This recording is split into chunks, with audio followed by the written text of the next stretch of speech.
Será que poderíamos abrir as nossas Bíblias no Evangelho de Mateus, capítulo 20, para ler os versículos 29 a 34?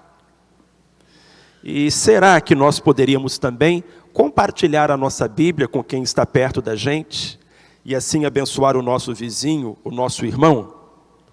Queremos falar esta noite, meus amados, sobre os cegos que viram a Deus. Que história tocante. Ela se encontra registrada por Mateus, o evangelista, no capítulo 20, nos versos 29 a 34 do seu livro. Ali, em Mateus, capítulo 20, nos versos 29 a 34, lemos assim: Saindo eles de Jericó, seguiu-o uma grande multidão.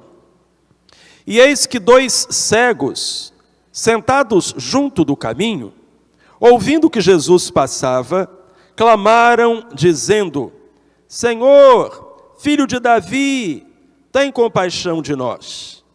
E a multidão os repreendeu para que se calassem. Eles, porém, clamaram ainda mais alto, dizendo: Senhor, filho de Davi, tem compaixão de nós. E Jesus, parando, chamou-os e perguntou: Que quereis que vos faça? Disseram-lhe eles: Senhor, que se nos abram os olhos. E Jesus, movido de compaixão, tocou-lhes os olhos, e imediatamente recuperaram a vista e os seguiram. Bendita seja a palavra de Deus que nós acabamos de ler. Bem-aventurados os limpos de coração, porque eles verão a Deus. Jesus Cristo disse isso certa vez, na verdade, é parte das bem-aventuranças. É a abertura do Sermão da Montanha. Em Mateus capítulo 5, versículo 8, está escrito: Bem-aventurados os limpos de coração, porque eles verão a Deus. Ver a Deus é a suprema bem-aventurança, é a suprema felicidade. As criaturas anseiam por ter um encontro com o seu Criador. Os salvos anseiam por ver a face do seu Salvador. Há um vazio no coração do homem, e este vazio é do tamanho e do formato de Deus. Por isso Jesus Cristo disse que aqueles que virem a Deus, aqueles que estiverem perante a face do Criador, do Senhor, do Salvador, serão realmente felizes, bem-aventurados. Nós precisamos atentar para isso. Ninguém jamais viu a Deus. Diz João, capítulo 1, versículo 18. Mas, completa o versículo, o Deus unigênito, que está no seio do Pai, o deu a conhecer. Jesus é o Emanuel, é o Deus conosco. É isso que nós lembramos e comemoramos a cada Natal. Ele disse também: quem me viu a mim, viu o Pai. Isso está registrado em João, capítulo 14, versículo 9. De modo, meus queridos e minhas queridas, que essa história nos conta um acontecimento notável, porque fala sobre dois cegos que recuperaram a visão. E quando recuperaram a visão, a primeira coisa que eles enxergaram na frente dele foi Deus. O Deus Todo-Poderoso, o Criador do universo, feito gente, feito homem, vindo ao mundo para nos salvar. Esta é uma história notável de dois cegos que alcançaram a bem-aventurança, porque viram a Deus. Meus irmãos e minhas irmãs, a história nos fala que Jesus estava passando por Jericó, acompanhado de uma grande multidão. E havia uma razão para isto: Cristo seguia para Jerusalém. Jericó ficava no meio do caminho, Cristo seguia para Jerusalém. E havia um motivo para Cristo seguir para Jerusalém, ele tinha ali uma missão a cumprir. Jesus estava seguindo para Jerusalém, onde ele seria aclamado pela multidão no domingo de Ramos, onde as pessoas diriam: Hosana, bendito aquele que vem em nome do Senhor. Mas onde poucos dias depois as mesmas multidões gritariam: crucifica-o, crucifica-o, fora com ele, queremos Barrabás. Jesus seguia para Jerusalém, onde ele seria traído, negado, abandonado, onde ele seria escarnecido, cuspido, crucificado e morto, e onde ao terceiro dia ele ressuscitaria, tudo isso para cumprir com o seu propósito de ser o nosso Salvador, porque Deus amou o mundo de tal maneira que deu o seu Filho unigênito para que todo aquele que nele crê não pereça, mas tenha a vida eterna. Então Jesus seguia para Jerusalém, passando por Jericó, e isso significa que aquela era a última vez que os moradores de Jericó tinham a oportunidade de ter o Filho de Deus passando por suas ruas. Jesus nunca mais passaria por Jericó. Aquela era a última vez. Dali ele seguiria para Jerusalém, daria sua vida pelos pecadores, ressuscitaria ao terceiro dia, e 40 dias depois ascenderia aos céus, de onde voltará para levar a sua igreja consigo. Aquela era a última oportunidade que os moradores de Jericó tinham para um encontro com Jesus. E você sabe, algumas pessoas aproveitaram aquela oportunidade. Não todas, mas algumas pessoas aproveitaram aquela oportunidade. Bartimeu aproveitou aquela oportunidade. Zaqueu aproveitou aquela oportunidade. E estes dois cegos aproveitaram aquela oportunidade. A oportunidade é algo que passa. Jesus está aqui essa noite, porque ele falou: onde estiverem 2 ou 3 reunidos em meu nome, ali estarei eu. Então Jesus está aqui esta noite, mas quantos aproveitarão essa oportunidade? O texto nos fala que enquanto Jesus caminhava, seguido por uma multidão em direção a Jerusalém, ali havia junto do caminho 2 cegos. Estando ele em Jericó, seguia uma grande multidão e havia 2 cegos sentados junto ao caminho. Isso significa 3 coisas, o fato daqueles 2 cegos estarem sentados junto ao caminho. A primeira coisa é que eles não podiam desfrutar as belezas da cidade. Os livros de história falam que Jericó era uma cidade muito bonita, um oásis, a cidade das palmeiras. Na época de Cristo, Jericó havia sido enfeitada por muitas obras públicas realizadas pelo governo. Os moradores de Jericó tinham orgulho da sua cidade, mas aqueles homens não podiam ver nada disso. Eles não podiam desfrutar daquilo que para os outros era motivo de satisfação. Eles eram cegos. A segunda coisa que o fato daqueles homens estarem sentados na beira do caminho significava é que eles não viviam as suas vidas plenamente. Eles não conseguiam realizar o seu sonho, o seu objetivo, o seu potencial. Você entende isso? Porque caminho não é lugar de sentar. Caminho é lugar de andar. Mas aqueles homens estavam na beira do caminho. As multidões iam e vinham. As pessoas seguiam com a sua vida, mas aqueles 2 cegos parados ali. Você já teve essa sensação de que a vida de todo mundo está andando menos a sua? De que as pessoas estão realizando os seus sonhos, alcançando os seus objetivos, sendo felizes, mas parece que a sua vida não anda e você está no caminho, sim, mas na beira do caminho. Essa era a sensação que aqueles homens tinham. Isso nos leva a uma terceira conclusão. Aqueles homens estavam ali mendigando. Era a única razão para eles estarem à beira do caminho. Eles estavam sentados à beira do caminho porque era o lugar onde eles poderiam receber da caridade alheia o bastante para se sustentar. Naquela época, a única maneira de um cego não passar fome era pedir esmola. Isso nos leva, meus irmãos e minhas irmãs, a uma aplicação de que a cegueira espiritual leva à mendicância espiritual. Pastor Marcelo, por que a cegueira espiritual é um problema? Porque a cegueira espiritual leva à mendicância espiritual. Jesus Cristo disse certa vez: eu vim para que tenham vida e a tenham em abundância.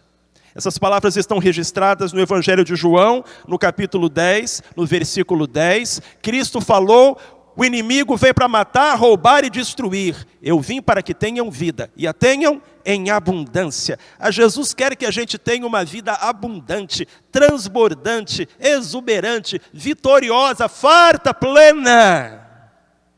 Mas você poderia usar esses adjetivos para descrever a vida que você tem, a vida que você leva? Aqueles dois homens não podiam.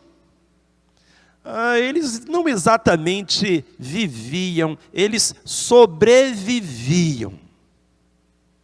E tem gente que está sobrevivendo, porque a falta de visão espiritual leva à mendicância espiritual, o que certamente não é a vontade de Deus para nenhum de nós. Amém? Cristo quer que tenhamos uma vida abundante, e Ele quer tanto isso que Ele pagou o preço disso lá na cruz do Calvário. Louvado seja o nome do Senhor. Mas nem tudo estava contra aqueles cegos. Porque a Bíblia diz que quando eles ouviram que Jesus passava, começaram a clamar, dizendo: Senhor, Filho de Davi, tem compaixão de nós. É muito significativo o fato de que aqueles cegos tenham chamado Jesus de Filho de Davi. Filho de Davi era uma expressão messiânica, porque lá no Velho Testamento, as profecias que falavam sobre a vinda do Messias, do Salvador, diziam que ele seria um descendente de Davi, e por essa razão, Filho de Davi era uma expressão usada para o Messias, para o Salvador, para o Filho de Deus. E muitas pessoas não enxergavam Jesus assim. Os fariseus viam Jesus como um impostor, as multidões viam Jesus como um milagreiro, mas poucos o viam como o Messias prometido. Eu acho muito impressionante que aqueles homens, embora fossem cegos, eles conseguiram enxergar o que a maioria não via. Quem está passando por aqui é o Filho de Deus. Ainda hoje tem tanta gente que não enxerga. Tem tanta gente que quando fala sobre Jesus, pensa: Jesus foi um homem, Jesus é uma entidade, Jesus é um espírito, Jesus é um líder religioso, mas não consegue enxergar que Jesus é aquele que pode salvar a sua vida, transformar a sua história, limpar o seu coração, resgatar a sua alma, que Ele é o Messias prometido, o Salvador.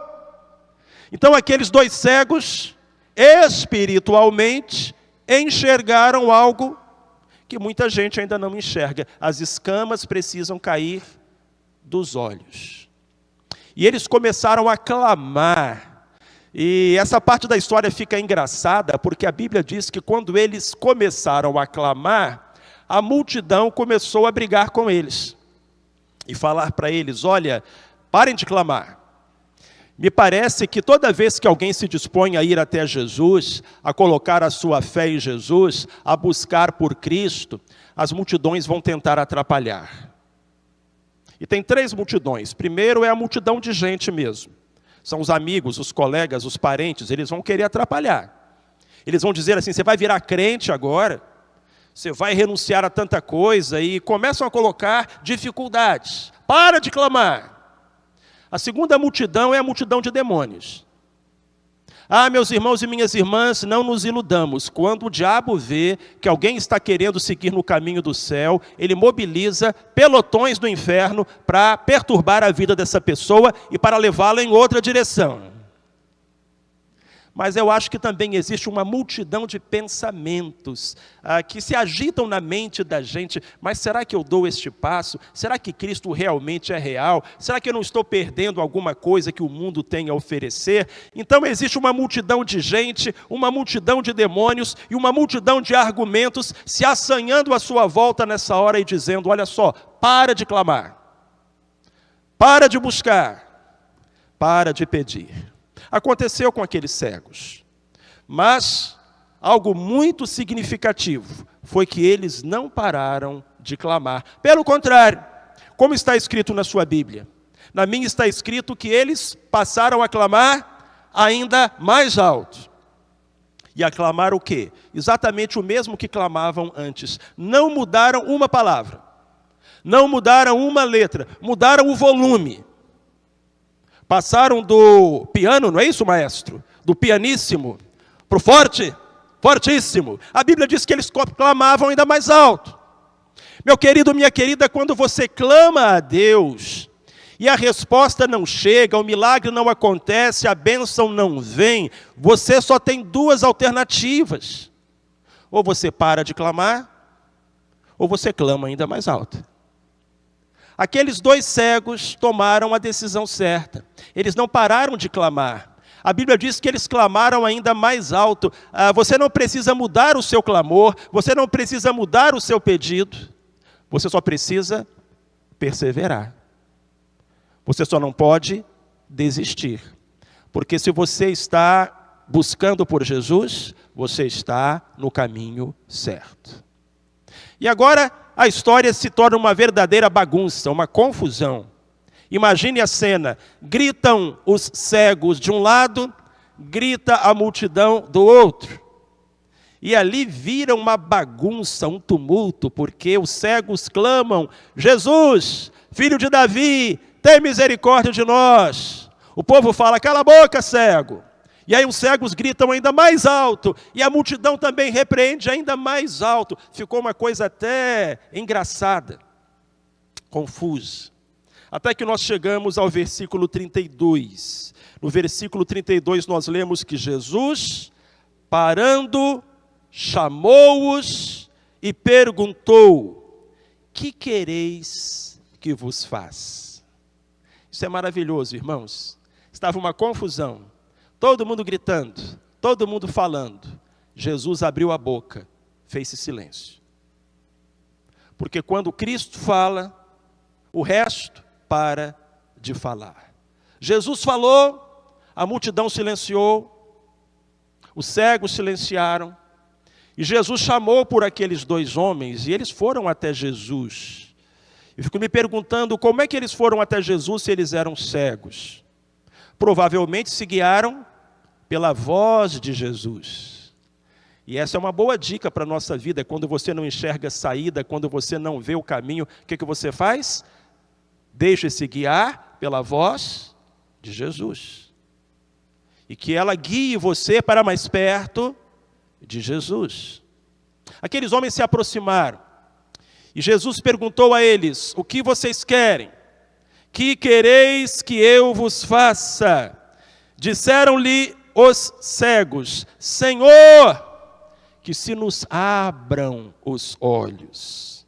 E aí chegamos ao verso 34, que é tão lindo. A Bíblia diz que Jesus, movido de compaixão, tocou-lhes os olhos. Irmãos, o que movia Jesus era a compaixão. O que move Deus é amor. Era a compaixão, era o amor dele por mim e por você, que estava fazendo com que ele fosse lá em Jerusalém para morrer numa cruz, mas também era a compaixão que fazia com que ele parasse aquela missão tão importante para dar atenção a dois mendigos. Porque a Bíblia diz que Jesus foi movido de compaixão. O que move Deus é o amor. Tudo que Deus faz é movido pelo amor.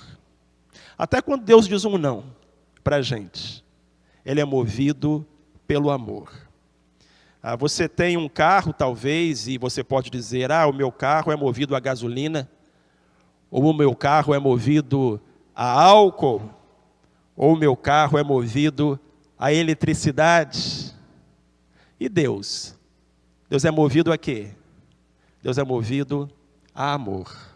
A Bíblia diz que quem não ama não conhece a Deus, porque Deus é amor. É a essência de Deus. O que move Deus é o amor.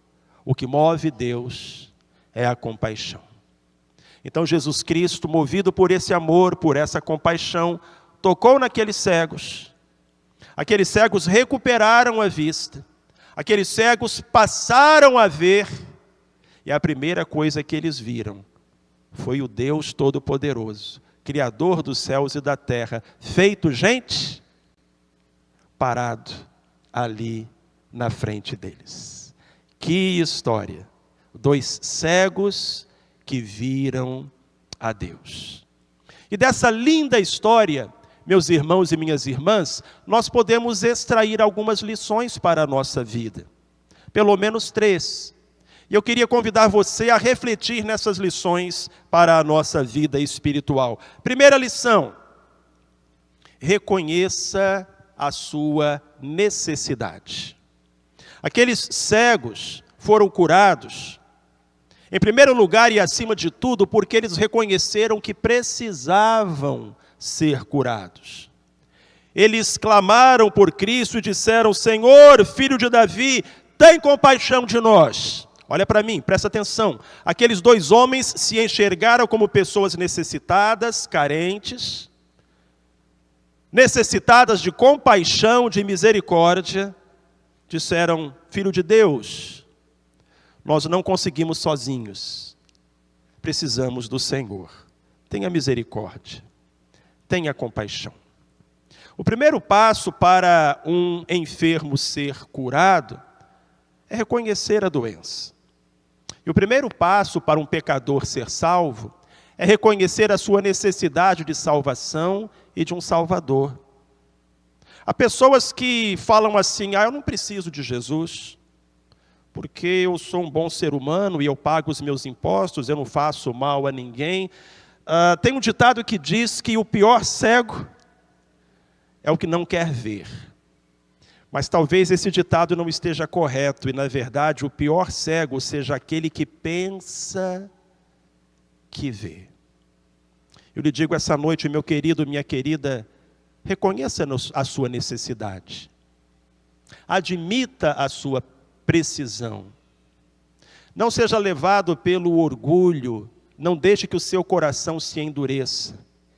Essa noite, clame assim: Jesus, filho de Davi, tem compaixão de mim, tem misericórdia de mim, eu preciso do Senhor. Segunda lição, o segundo conselho, segunda diretriz que nós aprendemos com aqueles 2 cegos: peça um milagre, não uma esmola. Você reparou a pergunta que Jesus fez para aqueles cegos? A Bíblia diz que ele mandou chamá-los, eles vieram, e Jesus perguntou aos 2, o que vocês querem? Ou, como está escrito na Bíblia, que quereis que eu vos faça? Porque, estando os 2 sentados ali junto da estrada, e clamando: tenha misericórdia, pelo amor de Deus, muito provavelmente eles faziam aquilo há algum tempo, e as pessoas se aproximavam e diziam a eles: olha, como é que eu posso te ajudar? Me dá uma esmola, uma esmolinha para o cego, pelo amor de Deus, uma esmola por caridade, me dá uma moeda, me dá uma ajuda. Mas quando Jesus chamou aqueles cegos e falou com eles: o que vocês querem? Eles disseram: nós queremos ver. Você entende isso? Que eles não pediram uma moeda, eles não pediram um dinheirinho, eles pediram um milagre. E se eu pudesse dar a você essa noite um conselho, filho, filha, seria esse: não peça a Deus uma esmola, peça a Deus um milagre. Há muitas pessoas que apequenam Deus, têm uma visão muito miúda, muito míope de Deus, e às vezes parece até que querem facilitar as coisas para Deus. Senhor, eu quero uma namorada, eu queria sim que ela fosse bonita, inteligente, e crente fiel, e que tivesse um bom senso de humor, e que me amasse de verdade. Mas Deus, olha assim para mim, né? Então Deus, assim, que o Senhor mandar tá bom. E aí, varão, olha se você não está recebendo esmola no lugar de milagre, hein? Irmãos, irmãs, Deus tem para nós o melhor. mas a gente se contenta com esmola. Você quer uma cobertura de frente para o mar. Deus quer te dar uma mansão no céu. Você quer prosperidade. Deus quer te dar felicidade. Você quer projeção. Deus quer te dar salvação. Não peça a Deus esmola. Peça a Deus um milagre. O que Deus tem para você é o melhor. É o excelente. Mas a terceira lição que nós aprendemos com os cegos, talvez seja a mais importante. E é a seguinte: tome a decisão de seguir a Jesus. É a parte mais importante da história. Fica uma dica: quando você ler uma história da Bíblia, preste atenção em como ela termina. Preste atenção na última frase, geralmente é a mais importante. E este é o caso aqui. A parte mais importante da história é a última frase. A Bíblia diz que Jesus, movido de compaixão, tocou os olhos daqueles cegos, imediatamente eles recuperaram a vista, mas aí vem a parte mais importante. E o seguiram. Porque, meus amados, prestem atenção, essa história está registrada na Bíblia, ela aconteceu 2000 anos atrás. O que aconteceu com aqueles cegos? Essa história aconteceu há 2000 anos. O que aconteceu com aqueles cegos? Eles já morreram há muito tempo. Aqueles olhos que Cristo abriu, aqueles olhos com os quais eles puderam ver a beleza da sua cidade, talvez ver o rosto de um filho, de uma filha que eles não conheciam, rever o rosto de uma esposa, de um pai, de uma mãe que há muito tempo eles não viam. Aqueles olhos que contemplaram o Filho de Deus, o rosto bendito de Jesus ali parado na sua frente em Jericó. Aqueles olhos já viraram pó há muito tempo. Há um ditado que diz: estes olhos que a terra há de comer, não é?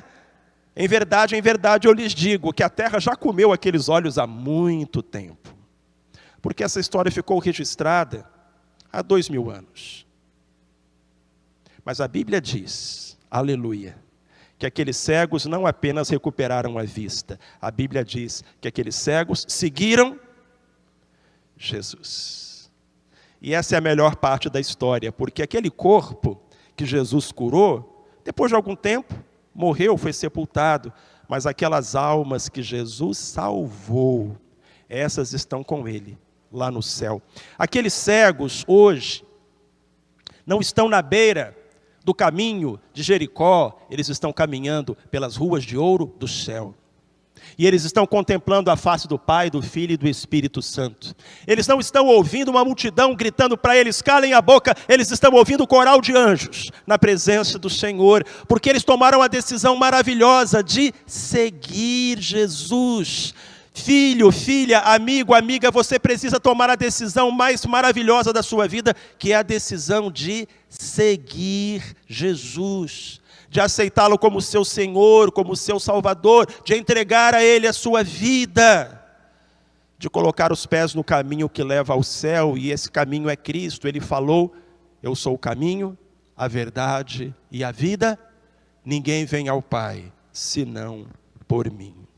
Queridos, bem-aventurados os limpos de coração, porque eles verão a Deus. Nós podemos ser limpos de coração, pela fé em Cristo Jesus. O sangue de Jesus Cristo nos purifica de todo pecado. E pela fé em Jesus, recebendo a Cristo como nosso Senhor e Salvador, nós podemos ter a vida eterna e a nossa alma lavada, de coração limpo, podemos ver a Deus. Como é que se limpa um coração? Alguma vez você já foi no supermercado e viu na prateleira sabão para lavar coração? Eu nunca vi. Você alguma vez já chegou na loja, já chegou na venda e disse: moço, me dê aí um detergente para lavar coração. Como é que se lava coração? Há uma história que diz que certa vez um homem chegou numa praia deserta.